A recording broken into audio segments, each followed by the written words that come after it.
Good morning, ladies and gentlemen, and welcome to the show. Today is uh, September 25th, 2019, a Wednesday. And listen, I'm glad to have you guys here. Now, here's the thing. There's another big thing rocking the.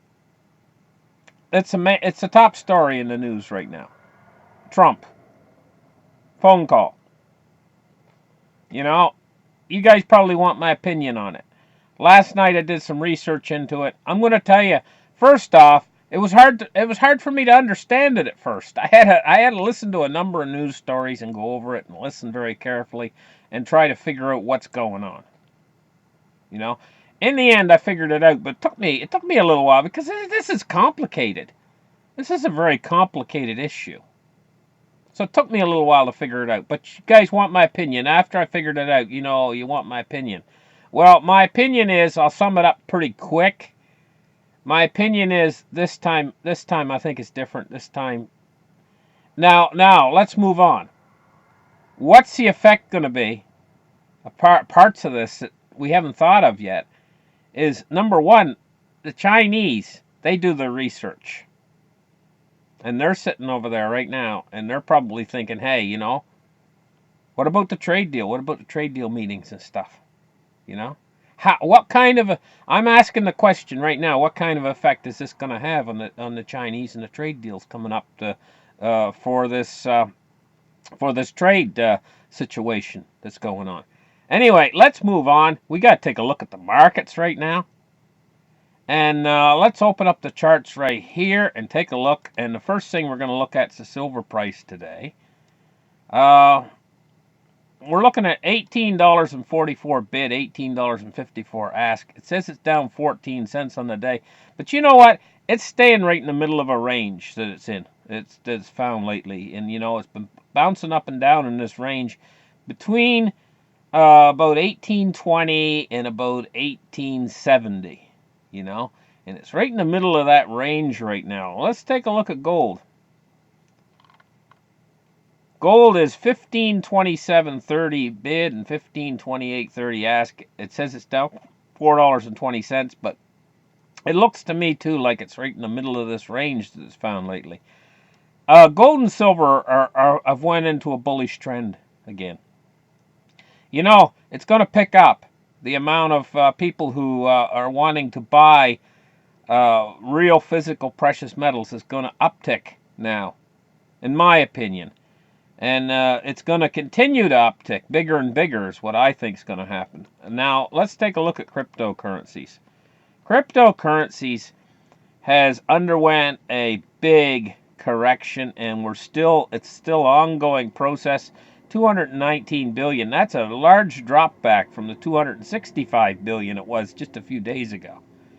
With a Bitcoin dominance of 68.9%, and we see all the coins just basically sliding down in price. I think this is a temporary feature in this market, and it's basically the price is corrected big time. I think there's a floor under Bitcoin at $8,000, and what are we, 84.22? So we're not much off of the floor that I said that I thought the floor was at in this price correction right now. And $55.49 for Litecoin, and Ethereum's come down to $167. XRP is at 24 cents. Bitcoin Cash at $220. So we're looking at a new set of prices for these coins over the last 48 hours. Brand new set of prices on these coins. Now let's take a look at the Dow Jones Industrial Average, and it's been open for 7 minutes, and we're going to refresh the page. And we're looking at up 93 points on the day at 26,901. And the Dow is looking strong, being fed on. It's being fed from the Fed. This is the only thing that's running the Dow now, is the Fed backing them up, or a backstop. If that backstop's removed, the Dow, I mean, there would be a market crash. But as long as that backstop's in place and the Fed's going to keep injecting easy money into the market, let me tell you something. I got to tell you something. Watch what happened. There was a problem in the overnight market, the repo market. What did the Fed do? They rushed in with liquidity. Now look at that as a line of liquidity. Okay, that's one line of liquidity. Now, when another problem erupts within the financial system, they're going to do exactly the same thing, rushing with another line of liquidity. I think that what we're facing now in the next 6 months is going to be one problem after another pop up, and the Fed's going to rush in with lines of liquidity.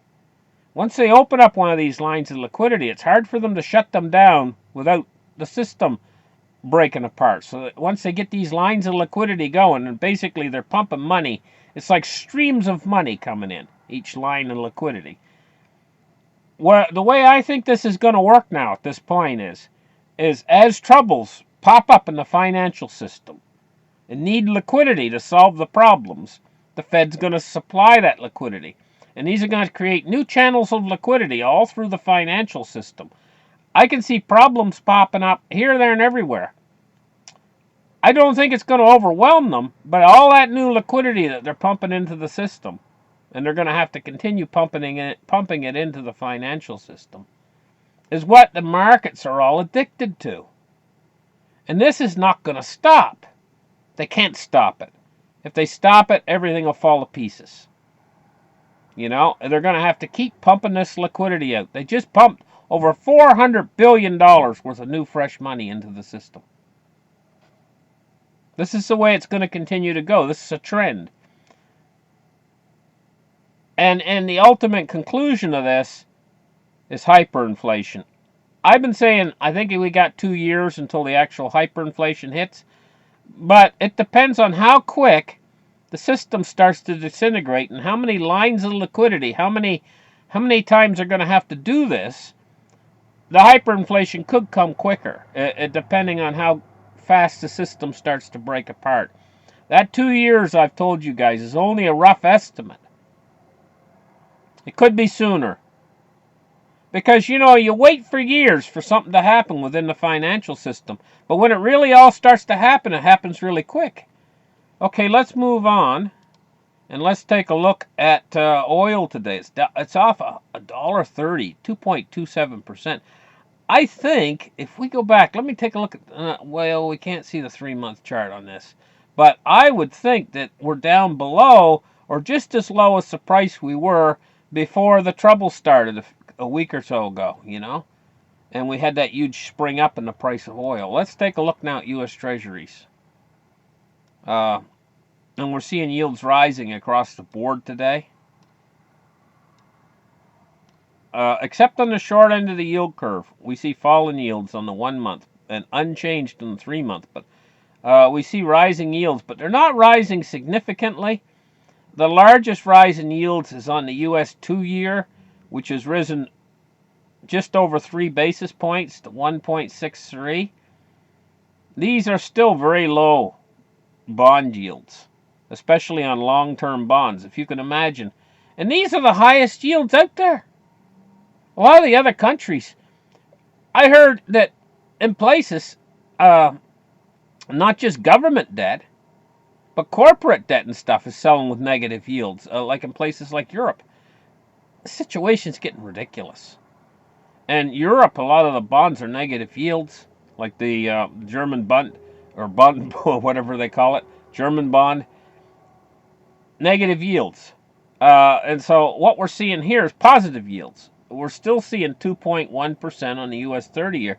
That's why they're racing into it, because these are some of the most attractive bonds out there, if you take the world into consideration. So we're seeing these capital inflows of money. But now, to increase the effect, the Fed's actually starting to buy treasuries again, increase their balance sheet with treasuries. Not only are they doing this, so that's basically quantitative easing, them buying treasuries. They started a couple weeks ago. And also, to add to fuel to the fire is all this money that they're pumping into the repo market. Wow. Okay. Let's take a look at the US dollar today. And it's rising, 98.72. Now, if you guys go back about 6 months or a year ago, or even 2 years ago, I was saying that when the real crisis hits and fear starts to hit the marketplace, we're going to see them rush into the dollar, gold, and silver. Well, rushing into treasuries is actually like rushing into the dollar, you know. But that's where they're going to go. And that's exactly where they've been going. And here's the thing. The one part of that, rushing into the dollar, is going to be the biggest mistake they ever made. Eventually. At first, might seem good, you know, a safe haven in the dollar, but the dollar's going into a hyperinflation. It's just taking it a while to get there, and once it gets there, though, it's going to be a quickening of the hyperinflation because it feeds on itself. The more people that don't trust the dollar as a means of savings, the quicker it goes down the hill, and that's a process that the Fed can't stop. They can stop deflation. They can stop it when there's a problem in the financial system by injecting liquidity. But injecting liquidity only increases the hyperinflation. It just makes it worse. Let's take a look at this. Lunar elevator could trigger moon mining race. And they're talking about here how an elevator to space. You know, this isn't the first time I've heard of this. A space elevator. I'm going to tell you what. In order to have a space elevator, you need to have a giant, immovable weight on the Earth to anchor the space elevator. That's what you need. And it needs to be like one harmonious block of granite or something really heavy to anchor the space elevator down. That's what you need, you know? You say, well, gee, you know, wouldn't it be a lot of work to make a giant? I mean, it would have to be really heavy. I mean, it would have to be, and probably the best shape for that would be, well, I used to go fishing when I was a kid, you know, and for the big sinkers, little sinkers are round, you know, but for big sinkers, if you want to really hold that bait down to the bottom of the water, you use a sinker in the shape of a pyramid. Gee, I wonder what the original pyramids were for, you know, because the whole top is missing. The big anchor part still there, but the capstone, what in ancient history they used to call the chief cornerstone, is missing. The Egyptians used to have a name for that chief cornerstone. They used to call it the Ben. And the Egyptians had a legend that Ben would rise to the heavens and return from the heavens. I don't know. Okay? Just theorizing here. Anyway, I do know that there was ancient technology that existed back thousands of years, and it's been lost through time, through the sands of time. And here we have a modern society where we're possibly reinventing some of the technologies we had in the ancient world. Anyway, listen, thank you guys for listening. Like and subscribe, and we'll catch you guys in the next show. Bye-bye.